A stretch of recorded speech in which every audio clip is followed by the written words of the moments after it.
start off by, first and foremost, just, giving glory to God for giving us just enough. And what is enough, I don't know, but he provided us with just enough. And I think second, give Fred Hoiberg and that team a ton of credit. I mean, what a tremendous fight that they showed. That was an incredible game.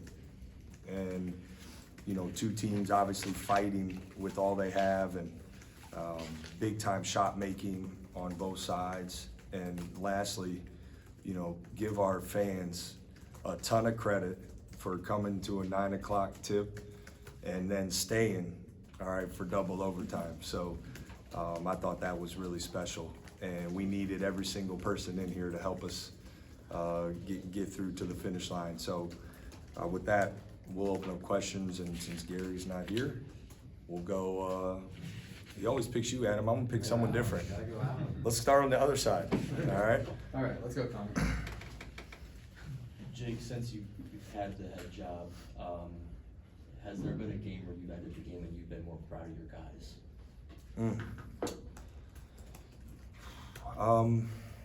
Boy, I don't know. I don't know. I mean, I think, a couple come to mind, certainly. I think at Purdue, and we know how tough it is to win there and to come back when they, and then they take the lead, we take the lead. I mean, that comes to mind, but this is special. That's probably an out of season question when I got some time to really think and reflect on that. But this was special. It was, because, it could have went the other way there a few times. We could have iced it maybe earlier, but our guys kept fighting and they played together. I thought we were connected, even though we had some defensive breakdowns there that led to some easy baskets. I just felt like there was a real connection, with our group. So I am very proud of that, because that's something we've been preaching and talking about now, really all season, but especially here these last few games. After the Indiana game, when I asked you if this was basically if you guys had been able to bounce back after falling 2-5 in the Big Ten, or was it in full? Basically, you said, yeah, these guys have the stuff in them to stick it out. Does that feel like it's been validated now? You're at the very last game of the season and you're playing meaningful basketball into the middle of March. Yeah, I think and there will be a time to reflect more generally, but I am proud of what this group has overcome. And it's been a lot, and it's, not all of that always kind of gets out publicly, of just all the stuff our guys have dealt with and not knowing maybe who's going to be available for practice even, let alone, game day. So I am proud a great deal of, in year one of this new program, establishing, toughness and fight and competitiveness and playing together. So I am proud of that, because we wouldn't be where we are if we didn't have that stuff. So, I think we've shown a great deal of that, and I am proud. Like, welcome back, Gary. We kind of started without you, so I started on this side since you were here. Down here, so I figured you were all set. You can take over now, though. I did my part. Go ahead. Next. We'll go with Andy.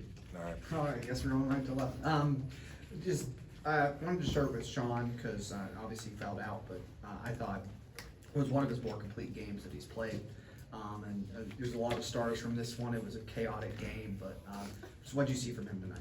I agree. I thought, he was really productive in 18 minutes, and certainly points, but rebounds, and he had some really good individual defensive plays.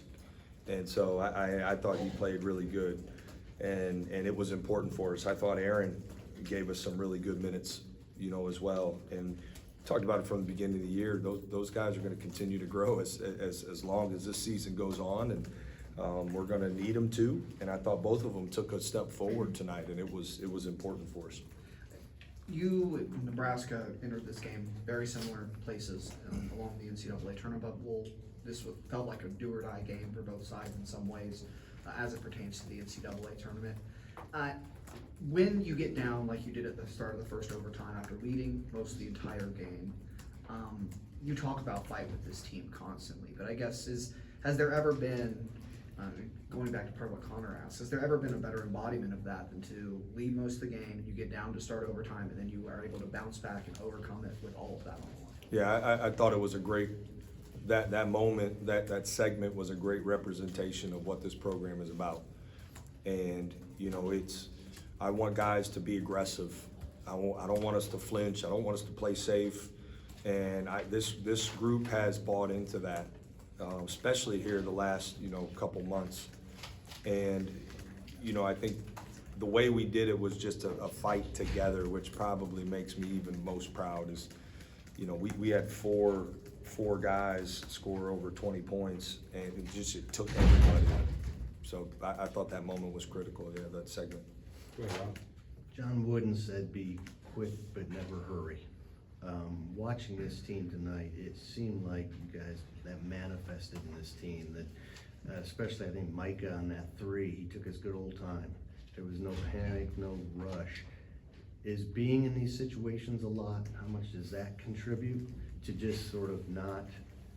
Panic's a strong word, but just not rushing. Yeah. Well, I think, starting to see, and listen, Mike, I know Mike has played a lot of college basketball, but we've asked him to do more than he had ever had to do in his career. And that was part of, why he wanted to come here. And we have a lot of young players and inexperienced players who are playing really impactful minutes for us. And I think you've seen as the year has gone on, we have played with more poise. And especially at the end of games, our execution has gotten better. We, again, executed really well tonight down the stretch. I guess we say down the stretch, talking about multiple segments, right? So, I guess add this to the list of one possession games that we've seen this year. And, I think going through those so many times has given us a confidence, a collective confidence, that where guys can look at each other and we can lock eyes in the huddle and just know we've been here before and we've been successful in these moments, particularly lately. So I think that all played a factor. How do you relieve the pressure on this team? I mean, they're saying that you're never loose. You're always intense, but I've heard differently. So I don't know if they're just trying to kiss up or what the deal is. I think you can be intense and loose at the same time. We've just talked about stay in the moment, stay in the moment and live in the moment and give it all you got. And we keep the message has been, especially these last 3 games, just fight and play together. Just fight and play together. And, I don't think they can look out there or they can look at practice and feel that I'm coaching, differently. And I don't want them to. We want to play. We've operated all year with urgency in this program. We've practiced being our best late all season, all the way back to June. And, so I want our guys to live in the moment. This basketball. Joy is one of the values of our program. And we need to have that. Even though I'm intense and passionate and fiery, it's from a place of joy. And I think our guys are playing with a great deal of joy. And listen, our guys get fiery too, and I love that. I love the passion we're playing with right now. Last thing, is there a difference between urgency and desperation? Ooh, that's a good question. I think so. I think there is a difference, but I think we got to keep our focus on the urgency, and that leads you to where you want to go.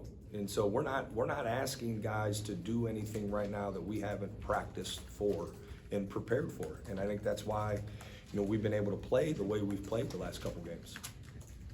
Steve, you got it, go ahead. Oh, Go ahead, Nick. So What's up, I've Nick? only been to one other home game, so I don't know the full routine of it. Did we win that game, Mick? We won't talk about that. Okay, I was gonna say, if we did and you'd only been to 2, you and I would have a talk after this. But you grabbed the mic after the final buzzer sounds and you said something like, what was the motivation behind that? Why did you feel like it needed to be said there?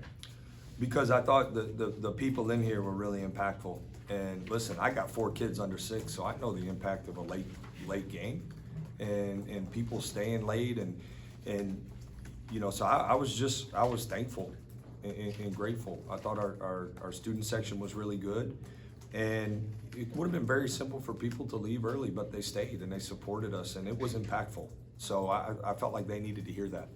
What does it mean to know that they were still there? I know obviously there's been some ups and downs this season, but no double overtime, final game, not 11 o'clock, whatever it was, that they were still there cheering you guys on. It felt like honestly, double overtime might have been louder than times in the first half or even in regulation. Yeah, well, we find a way to keep it interesting, it seems, and make it really, really close. But I thought the energy, especially there, you know, late in the first or in the second half and through both overtimes, warranted an opportunity for me to just share my gratitude for what the impact that was had, and I think our players fed off of it. And I'm sure there were some fans that were tired. I know our guys were gassed, but it was just the whole building felt like it had just enough, and we needed it.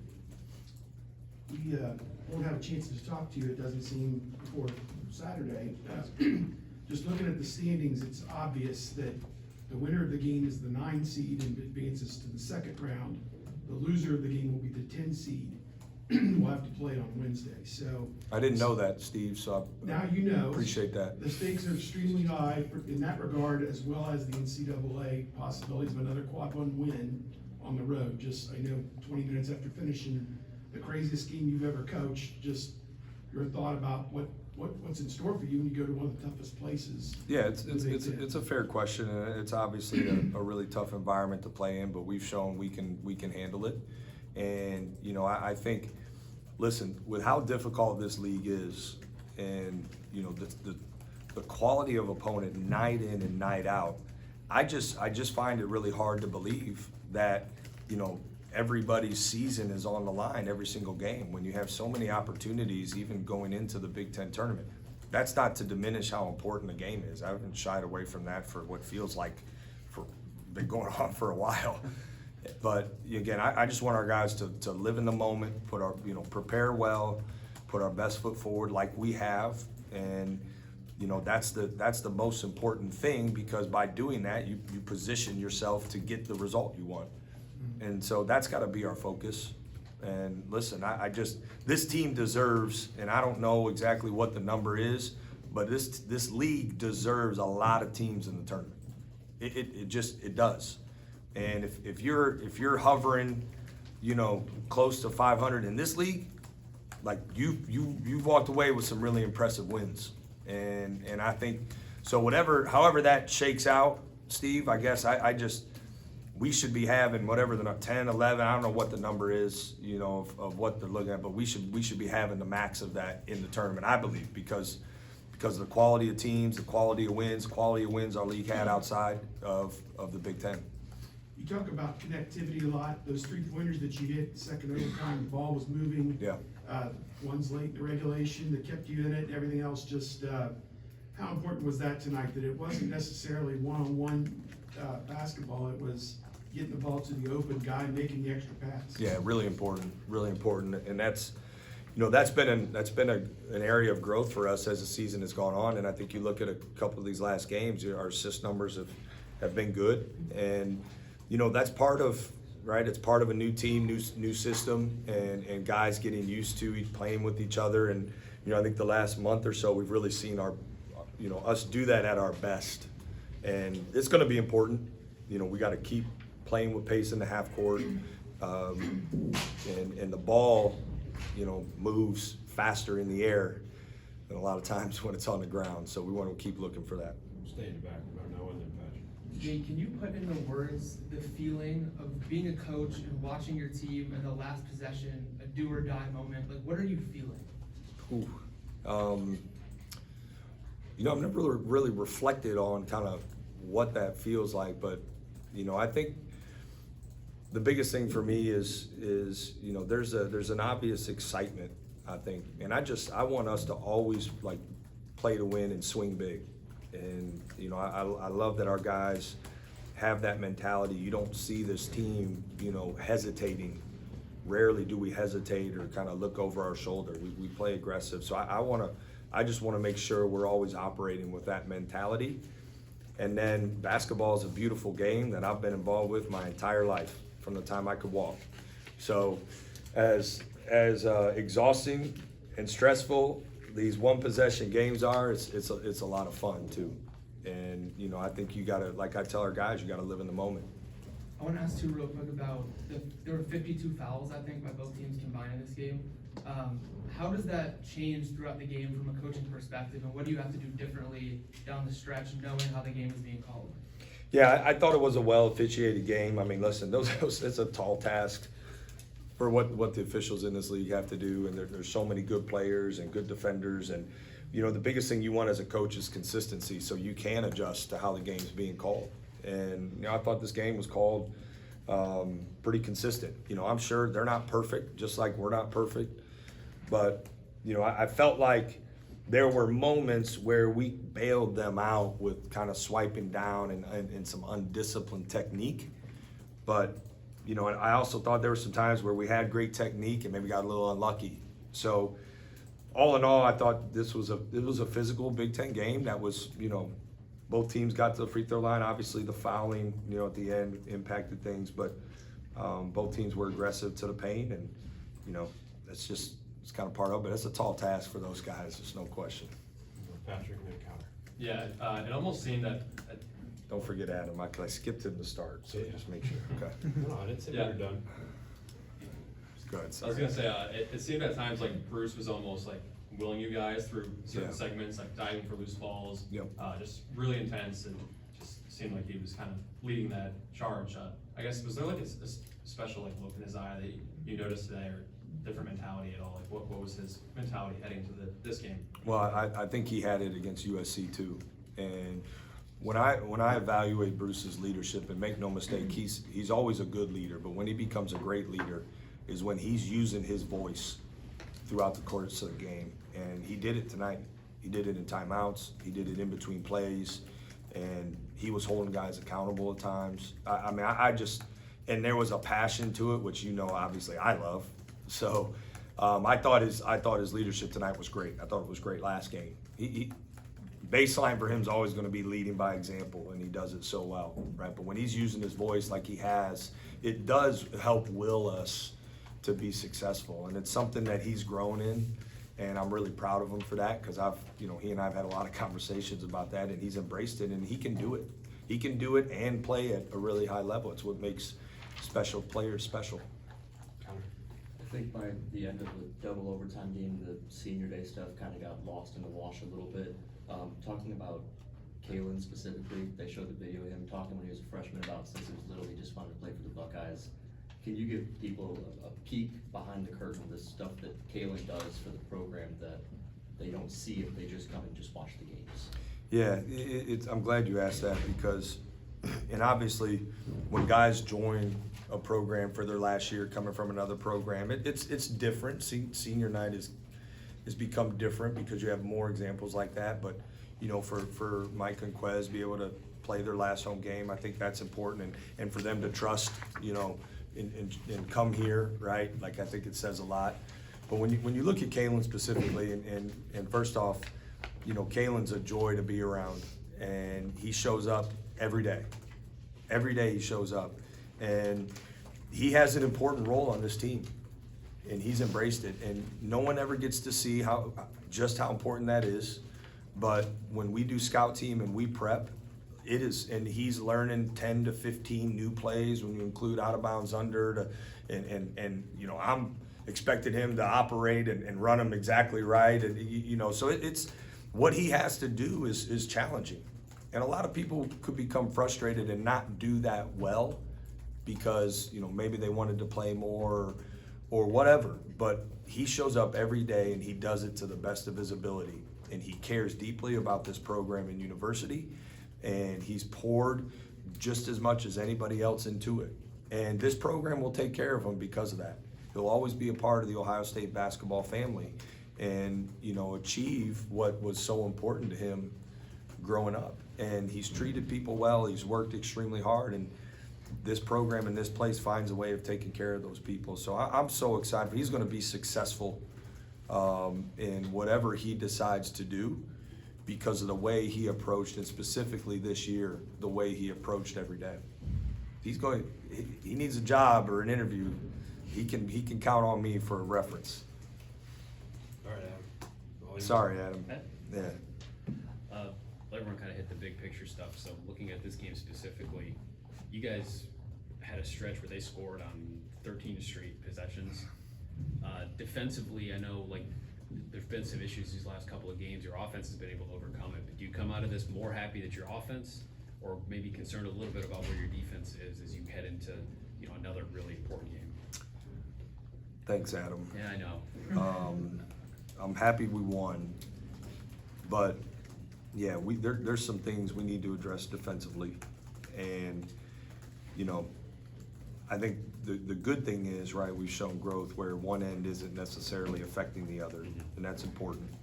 But you know, coming off of what was a really good defensive performance at UCLA on their court, I think we held them to maybe 40%. Roughly, you know, obviously we struggled to make shots that game, but you know, we did some really good things defensively there. Obviously, USC shot the ball way too well. Nebraska's field goal percentage was too good, and you know, some of that was on the offensive glass and the fouls. So yes, you know, I hope this isn't the last question of the night, because maybe someone could ask me a happier question, but you know, it is something that we'll continue to watch, learn from, and grow from, because you guys know, I mean, it's too important, and we got to be better, and I got great confidence we will. Well, what do you think, maybe on a lighter note, what do you think you're gonna take most from a night like this? I mean, like when you walk out of here, what's gonna be the first thing on your mind, do you think? Yeah, I hope our guys are getting rest. That's the first thing probably, is, you know, hopefully they're getting some sleep and resting so we can start our recovery tonight, because that's gonna be important.